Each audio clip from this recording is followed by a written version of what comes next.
Hello Oketa, this is Pacific Waves from RNZ Pacific. I'm Susana Suisuki. Coming up, there is sometimes a perception that we need to create more laws to address corruption. Pacific countries tank in the latest corruption rankings.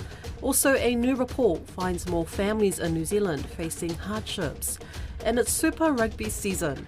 We take a look at the Pacific teams. Papua New Guinea has had a significant drop in the latest Corruption Perceptions Index rankings.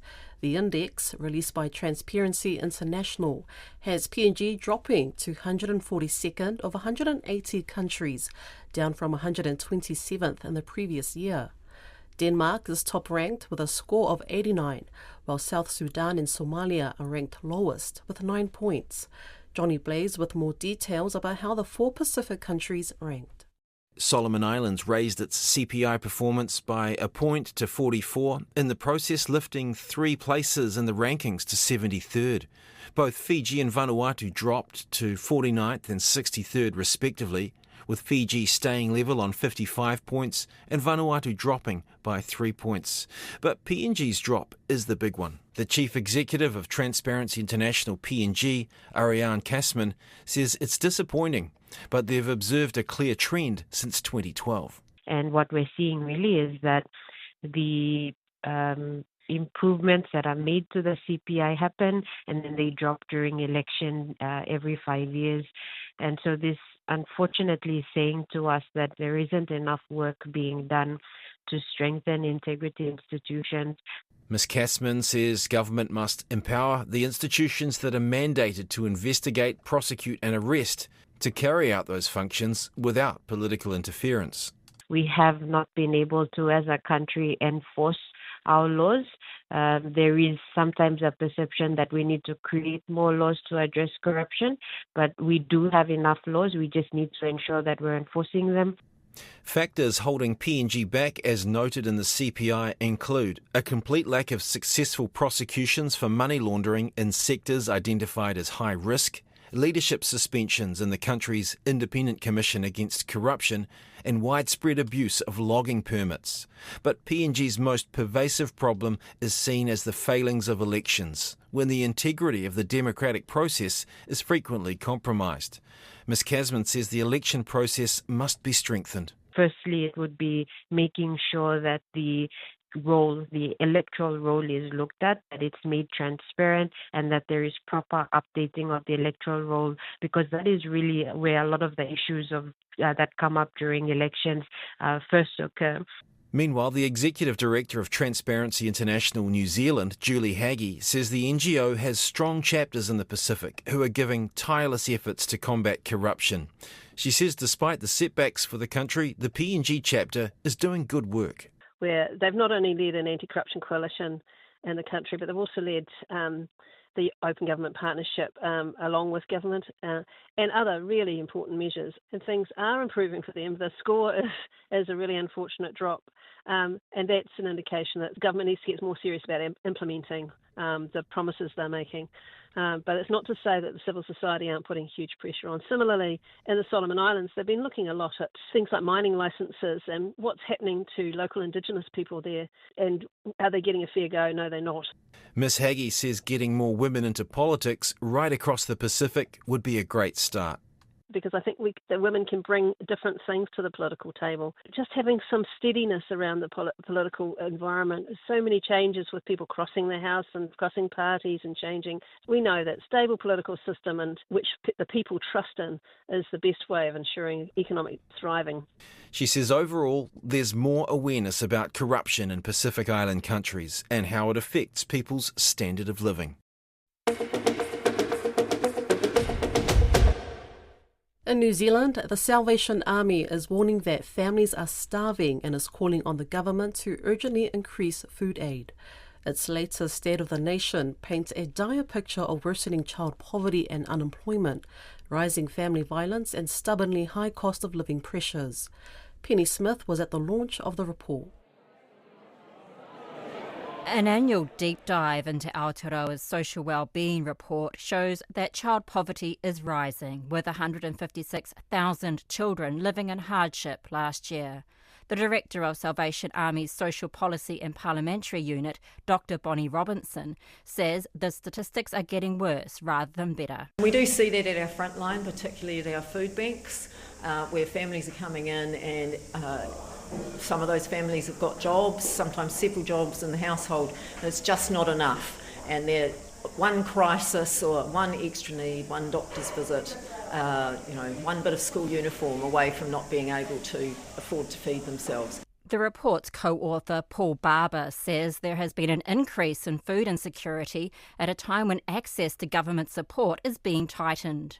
And you wonder why people aren't managing to get by? The Greens social development spokesperson, Ricardo Menendez-March, was at the launch of the report. He says tens of thousands of people access food hardship grants on a regular basis, and they are often the last option for families living week to week. People wouldn't be calling or walking to a work and income office effectively begging for food if they didn't need to. And the limit that we currently have means that many people are turned away.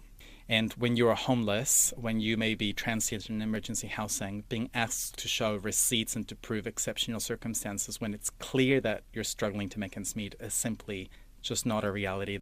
The report shows that tamariki Māori and Pacific children continue to experience disproportionately high rates of hardship.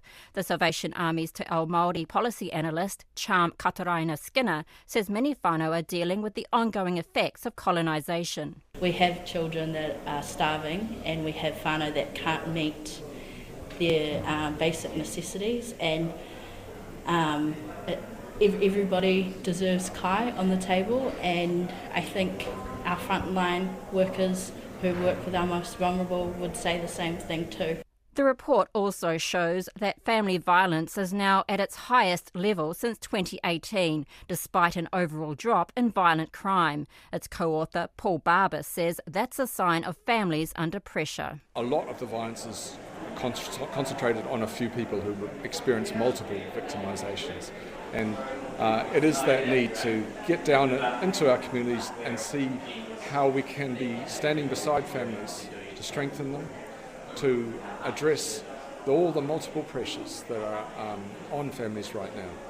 The Ministry of Social Development says the overwhelming majority of food grant applications are approved, and the amount someone can receive for a food grant varies depending on their circumstances.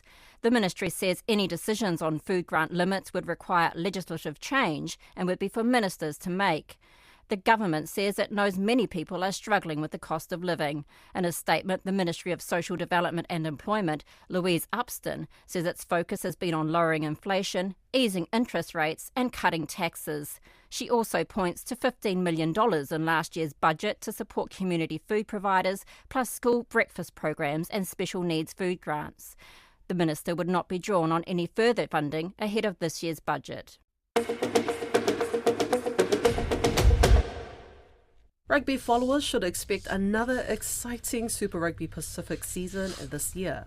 Who will be the 6 teams that make it into the playoffs? For more on the series and all that's happening this weekend, we're joined by our senior sports journalist, Elisa Tora. Bula Eli, what's in store for rugby fans this weekend?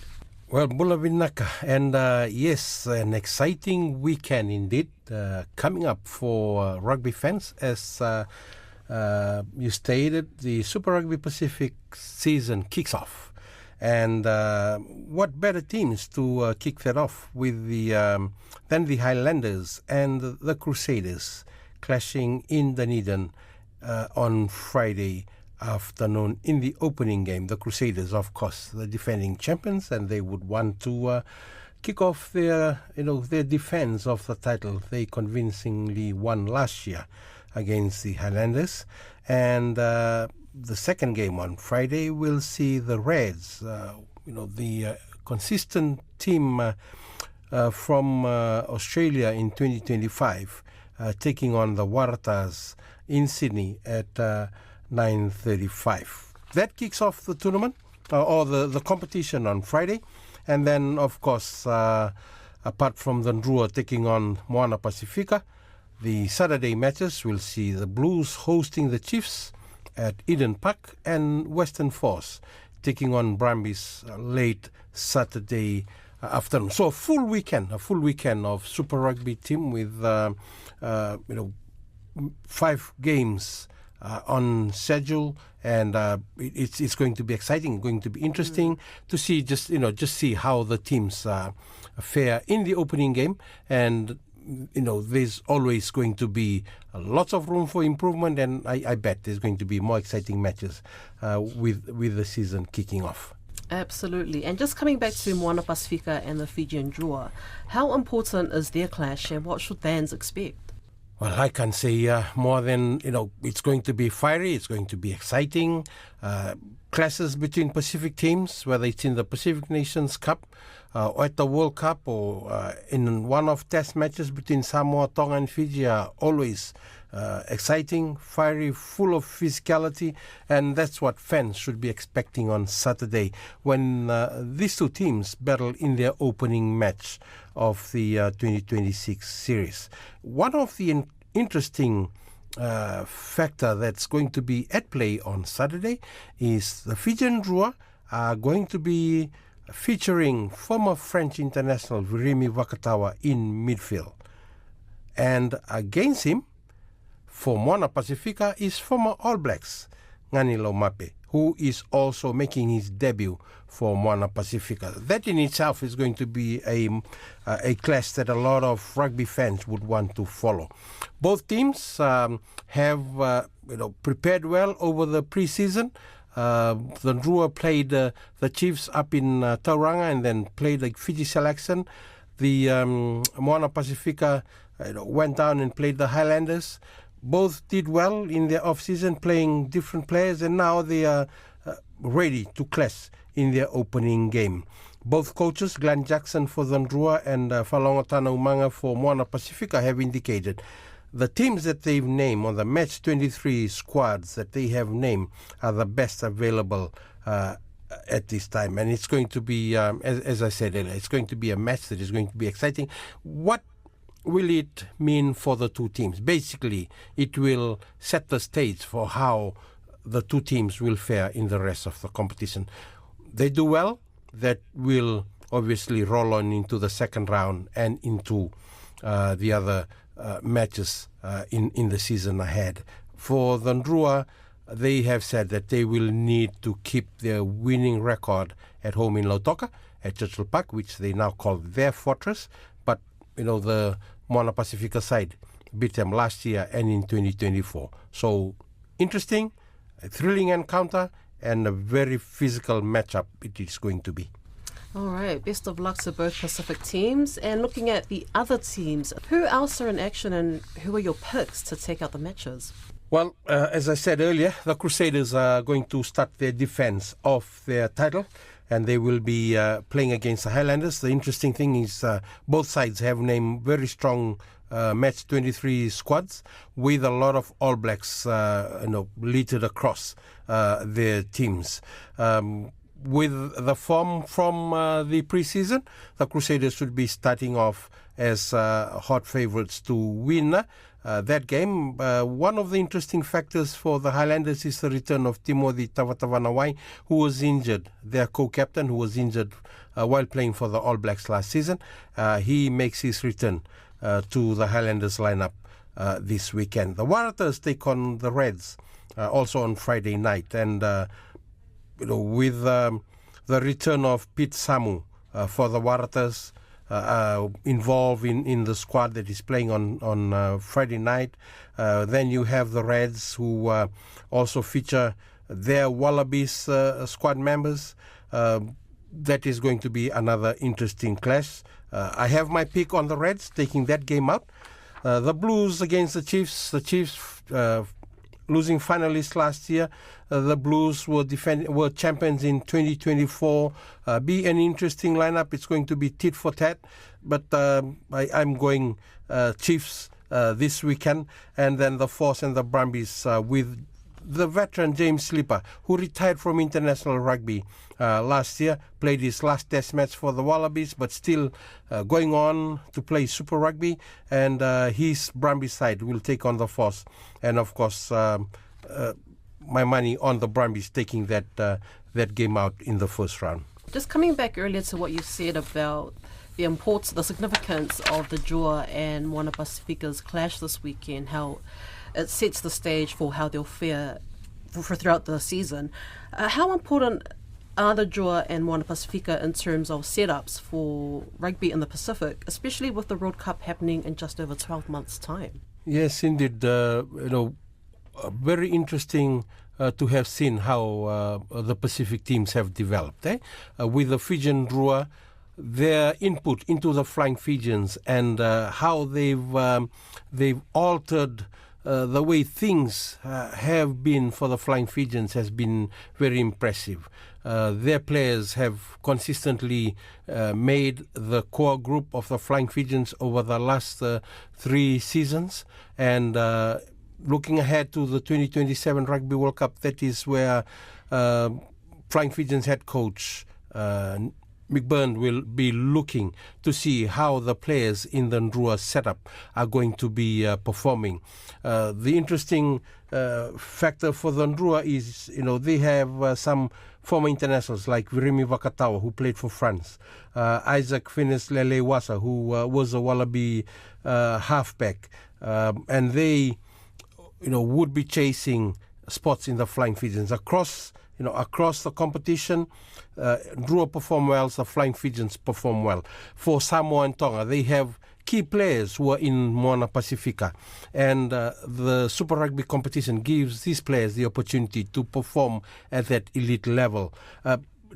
It still is left to be seen how the two teams are able to make use and make real advantage of these players that they have, because in the past 3 years, some of the players who feature for Moana Pacifica didn't feature for both Samoa and Tonga because they were focused on the national provincial championship here in New Zealand. So, as I said, if Moana Pacifica performs well and Samoa and Tonga are able to use their players, they should do well at the Rugby World Cup that's coming up next year. And that is the focus for both for teams, Samoa, Tonga and Fiji, using their players and using the Super Rugby competition as the platform where they can build up to the 2027 Rugby World Cup. That's Pacific Waves for today. For all episodes, head over to rnz.co.nz/Pacific. We're also on Spotify, Apple and iHeartRadio. From myself and the RNZ Pacific team, tō whā, soifua.